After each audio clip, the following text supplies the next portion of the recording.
Good morning, everybody. My name is Sergeant Vince Lewis. It's spelled Vincelewis, Phoenix Police Public Information.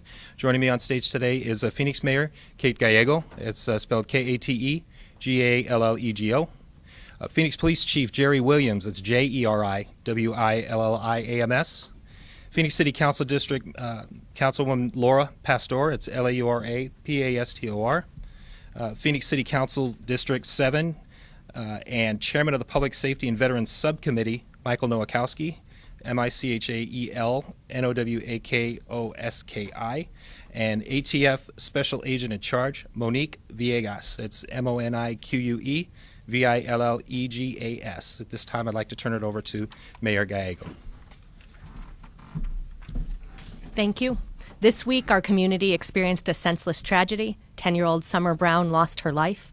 I want to thank you all for joining us this morning. I'm grateful to report that our Phoenix Police Department has made an arrest in the homicide of Summer Brown.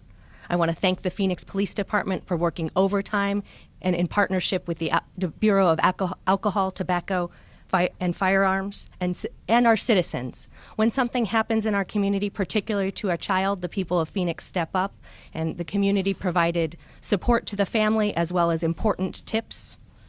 It is a tragic loss. Summer was only 10 years old. Our hearts go out to her family, her father, her mother, and her sister.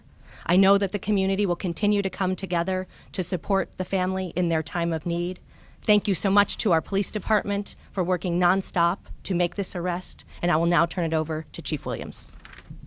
Good morning, and thank you to Mayor Gallego and those folks who are standing with me. Some of the critical people standing behind me are those individuals standing behind you who have been awake literally since this tragedy happened to bring justice to Summer Brown and her family.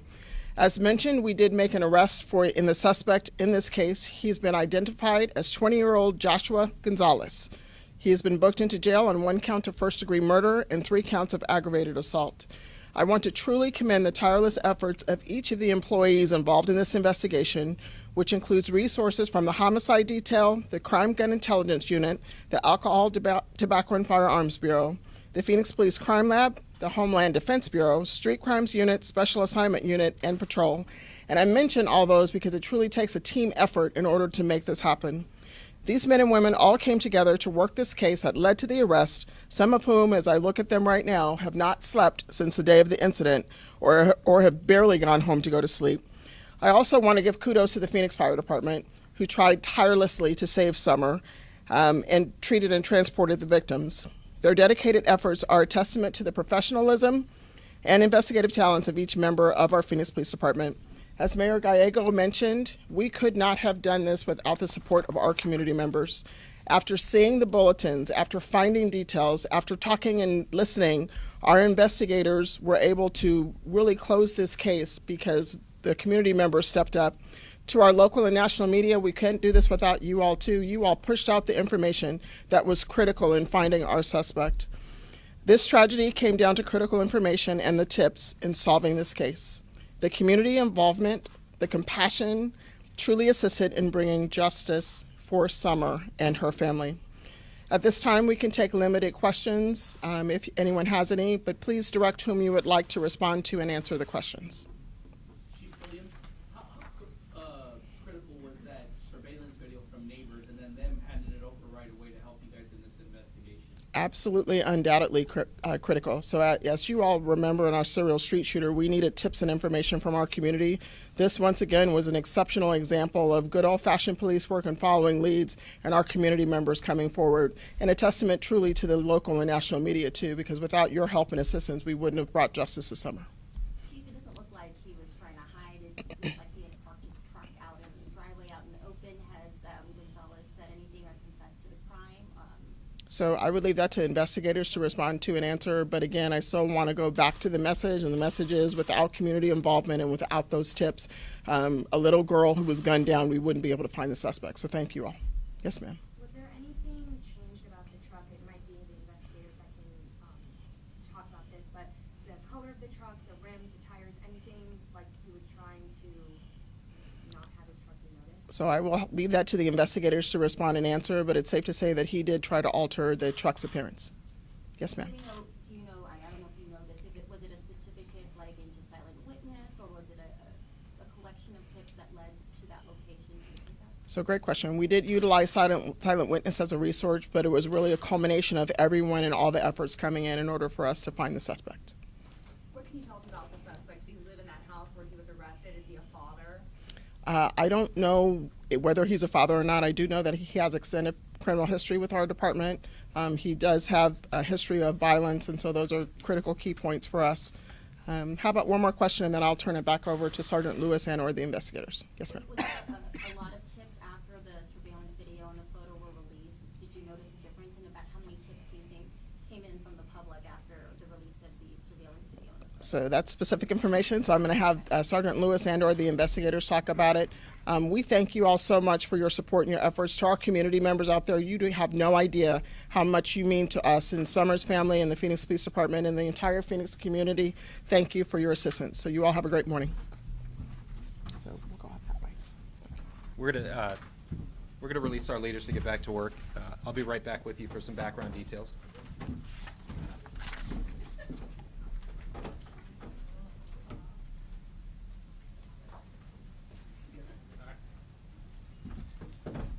So once again, my name is Sergeant Vince Lewis, is Vincelewis. I'll just give you some background information on this. On Wednesday, April 3rd of 2019 at around 5:45 p.m., officers from the Phoenix Police Department responded to a residence near 3800 West Moreland Street for a call of a shooting. And upon arrival, they located the victims, the family, in their vehicle in the driveway of the residence.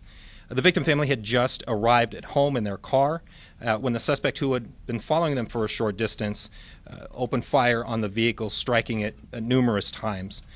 Inside the vehicle, we know that 10-year-old Summer Brown was struck and critically wounded. Her father in the driver's seat also struck. Both were transported to hospitals, and Summer was later pronounced deceased at the hospital. Her father has since been treated and released and is expected to survive non-life-threatening injury. That evening, the investigators were activated and came together to work to solve this case. They determined that the suspect began following the victims in the white pickup that you saw the photos of. He began following them a short distance from their home after what appears to be the victim's family had just cut him off in traffic. So through the course of this investigation, surveillance video of the suspect vehicle and a composite sketch were released to the media and the community. Over the next few days, numerous tips came into Silent Witness, and it was a tip to police that led investigators to a truck and a person of interest at a residence near 6200 West Fairmount Avenue, approximately 5 miles from the scene. Police investigators identified the truck as the same vehicle used in the crime, even after modifications were actively made to change the vehicle's appearance. A search warrant was served on the home, and a handgun was located inside the garage, which was linked through forensic evidence to the homicide. 20-year-old Joshua Gonzalez was then booked into jail on 1 count of first-degree murder, 3 counts of aggravated assault, and I believe I sent the booking number, the MCSO booking number, around to your news desks. Do you have any questions? Yes. Has he said anything, admitted to anything, except why he may have done this? I don't have any specific information about admissions to share at this time. It's part of the ongoing investigation, but we did have the probable cause to book him into jail. Yes? Chief Williams had mentioned that he was known to you guys, he had a criminal history. Is there anything you can give up right now that give us a little more insight to him? Just that it was an extensive criminal history, violence, and so forth were part of that criminal history. That's what I can share. So it wasn't, it was the tips and the evidence that brought our attention to him on the day that we had located him. Else? Yes. I don't know if you could speak specifically about the evidence that was found. Was it on him or in the house that linked him to, was it the gun that was found on him or in the house that linked him to the crime scene? Yeah, so the gun was linked through forensic evidence to the crime, and that was found inside the residence in the garage. The truck out front, the wheels and tires had been changed. You'll notice the difference between the vehicle that you saw that was towed and then the photos that we put out. So again, there was active efforts made to change the appearance of that vehicle. So a little bit of that was in fact in play. Did he live at that house? Yes. That's where he lived. Yes. Was he there at home alone when he was arrested? That I don't know. Okay.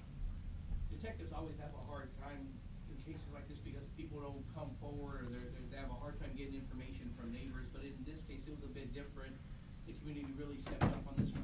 Yeah, it was great to see the entire Phoenix community, and with the help through our media partners, really activated, shared that information. That they were forthcoming with that. We were able to obtain that surveillance video. We got the information we needed to complete the composite sketch. All of that was pushed out in a very rapid fashion, and that helped tremendously. That gave investigators the direction where they needed to go. And again, everybody had their eyes out and were giving us plenty of information.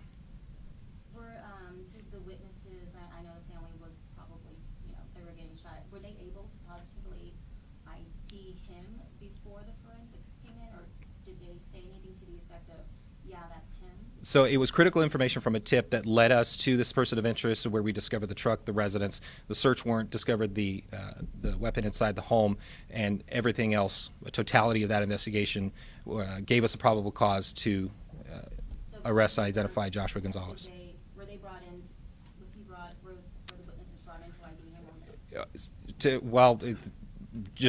I'll leave it at that. That there was a combination of evidence, both physical evidence and testimony, that helped. I'm just wondering if they recognized him. It's specific to the investigation, and you'll be able to submit records requests through media.request.ppd@phoenix.gov for copies of the reports. MCSO has the booking photo.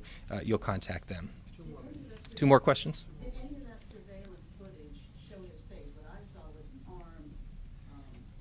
Was his face shown at any time? So the video that we released initially was very helpful in locating the truck, giving us make, model, year, that kind of a thing. So the rest of the sketch came from other evidence.